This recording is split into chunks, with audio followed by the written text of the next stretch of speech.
Yo, what's good, family? It's your boy, and back in the building in my 4K20. Back to talk some Hawks. Fresh off of vacation, took some time off, guys. Was out of town, living it up, you feel me, with the family, but we back. And so, we get back, and so the Celtics beat the Miami Heat to go to the finals. Al Horford was had the most games played, playoff games played without going to the finals. He finally gets to his first finals, right? You hear cats like Jalen Brown giving Al Horford a whole bunch of praise, right? And dang, giving him a whole bunch of praise, which is probably deserved. And I'm on Twitter, and follow me on Twitter, Tone Gully 757. But I'm about to change my name to We Talk Hawks TV on Twitter. But I'm on Twitter, and I see a lot of Hawks fans mad. We don't like Al. Al is a hoe. Blah blah. Al Horford. No, not Jazz. And I'm just sitting back and I'm like, bro, why y'all so mad? This dude been gone from the Atlanta Hawks for what now? How long he been gone? 5 years. People still upset. Me personally, I like Al Horford. I had his jersey. I threw it away because the Atlanta Hawks back then, the jerseys was whoever made the jersey was cheap and ripped and everything. But I had Al Horford jersey when he was a rookie. I was always a fan of Al Horford. Al Horford was one of those guys. He came to work, he did his job. He wasn't flashy, but Al Horford took a lot of heat from fans because when we got Al Horford, basketball was still played inside out. Back what 08, 09, played inside out. And we played Al Horford at the five. Don't know why. I don't know why. Even though nowadays it seemed like a smart move to do. But back then we played him at the five going against other real 7-footers. People was mad at Al. He don't average 10 rebounds, blah, blah, blah, blah, blah. So contract time comes, right? This is his second contract extension with us. And you know, the front office made a low ball offer. The first offer was a low ball. Then Boston made their 4-year max contract offer. As soon as Boston make their offer, here come the Atlanta Hawks with a better offer. And my thing is this, and this is what I try to explain to people, but it seems like sometimes they just don't understand what I'm saying. So let me know if I'm crazy. My thing is this: if I'm the general manager, and I said the same thing, I said on Twitter, this is exactly how the John Collins contract situation went last year. And I said on Twitter, if you have a player up for free agency, you already know as a general manager, you should put a price on that player. I think this player is worth this amount of money. And that's it. You make that offer to the player. If the player says, no, I think I'm worth more than that, then guess what? Then in your head, if you don't agree with the price the player says, you need to trade him. Same thing with John Collins. Because if you don't trade him, you lose him for nothing, or you're forced to overpay. Overpay meaning pay more than what you originally wanted to pay for the player. We did neither. We let Al play. We end up losing in the playoffs. Make a long story short, we lost Al Horford for nothing. Okay.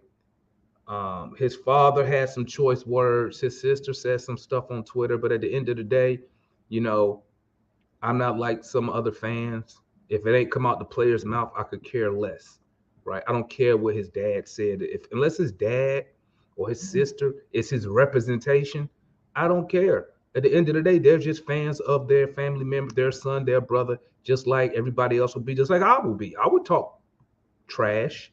I would talk stuff if I felt my son was playing for a team and not being treated fairly, but it doesn't mean that my son agrees with my opinion. It's like with Odell Beckham. You saw with um he's tried to remain a professional when he was with Cleveland. His dad puts out a video on Twitter That doesn't mean OBJ co-signed the video and said, yeah, dad, put that on Twitter. But for some reason, people take Al Horford's dad's words and his sister's comments on Twitter and they run with it. And like I said, unless I hear from the player's mouth, the player issued a statement, then I could care less what his family says, man. I don't care. Um, so I don't hold that against the player if that's not his representation. Um, so people get fired up on that, and then Al Horford even gave an interview about what his dad said, and he even said it, yo, that's not how I feel. That's how my dad feel. And people's like, it don't matter. Your dad said it. Like, so you're gonna take his dad's words, but you don't believe the words coming out the player's mouth. Like, make that make sense. But Hawks fan, I ask you, why are you mad at Al Horford? Like, I'm glad Al Horford made it to the final. He was a loyal servant to the Atlanta Hawks basketball club. He gave us no issues. If you take away the little contract thing, it was absolutely no issues with Al Horford. Okay? None. He led us to our best total wins ever.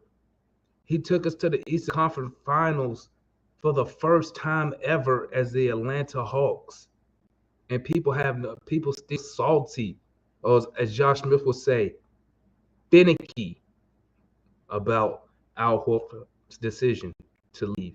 Which, like I tell people, me personally, if I'm a player and you talk to me the whole season, T, we gonna do this. I got you. We gonna take care of you, and then you come and give me some crappy offer, bro. That's it. Because your first offer is your real offer. Your first offer is what you really think of me. You know what I'm saying? Your first offer, it's just like it's like KD, LeBron, automatic max contract, no questions asked.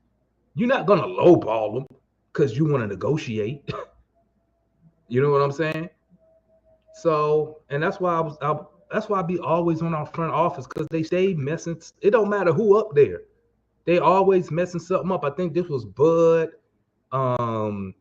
Wilcox. I think that's when Bud was the president, Wilcox was the general manager, and Bud was the coach. Make sense.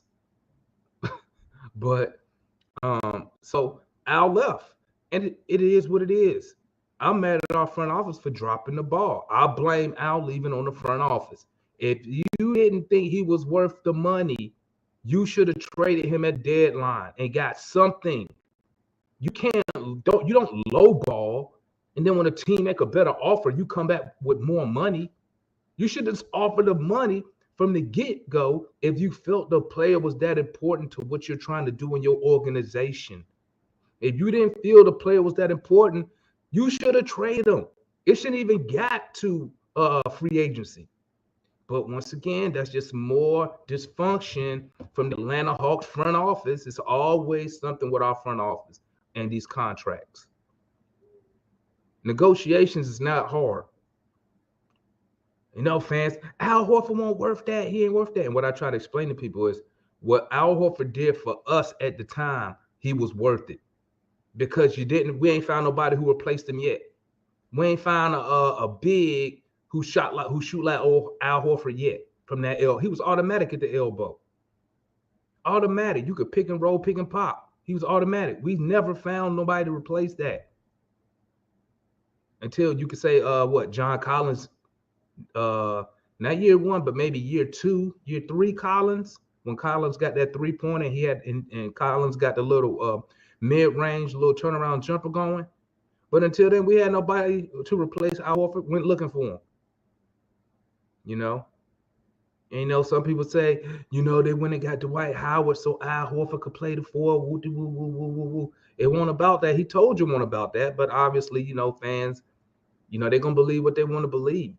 At the end of the day, none of us fans are in Al Horford's, inner circle. We're not in the Hawks front office. So at the end of the day, it's about who do you believe. And at the end of the day, I'm going to go with what the players say. Until the player is lying or something come out saying that he's lying, I'm always go with the player. Okay. But that's all I got for this video, family. Comment, like, subscribe, tell me go on to the finals. I'm glad he made it to the final. I don't want the Celtics, but really, I could care less who wins, to be honest. But I think the Warriors gonna win. I think the Warriors gonna win in 5 games. I think it's just gonna go 5, but who knows? Really, I don't care. You know what I'm saying? I'm gonna be watching because I like basketball. But if the Hawks ain't playing, I ain't invested in the finals, man.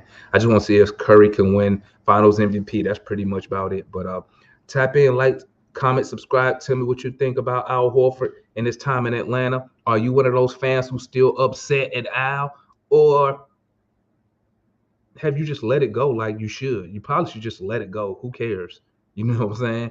Al been gone like 5-6 years from us. You know what I'm saying? At least, you can look at the bright side. At least we're not Philly and gave him $100 million.